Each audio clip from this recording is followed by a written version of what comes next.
Mga kababayan, bilang tao, karapatan ni unang ginang Lisa Marcos na makaramdam ng sama ng loob at galit. Subalit, ang kanyang personal na damdamin ay walang kinalaman sa aking mandato bilang isang opisyal ng pamahalaan.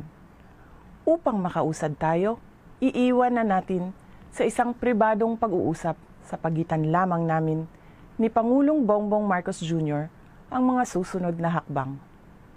Mga kaigsuunan, nag-atubang ang ato ang nasod ug dagkong mga problema nga kinahanglang solusyonan sa gobyerno. Dapat ay nakatutok tayo sa pagtugon sa mga suliraning hinaharap ng ating bansa. Patuloy ang pagtaas ng presyo ng pagkain at iba pang mga bilihin.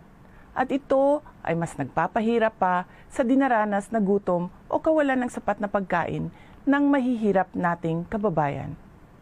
Nagbabadya rin ang kakulangan ng supply ng tubig at kuryente, habang talamak na naman ang ipinagbabawal na droga. Samantala, hindi pa rin natatapos ang banta ng kriminalidad, terorismo at insurhensiya sa ating bansa. Kini ang mga butang na angay natong hatagan ug pagtagad. Unahin natin ang Pilipinas. Syukran.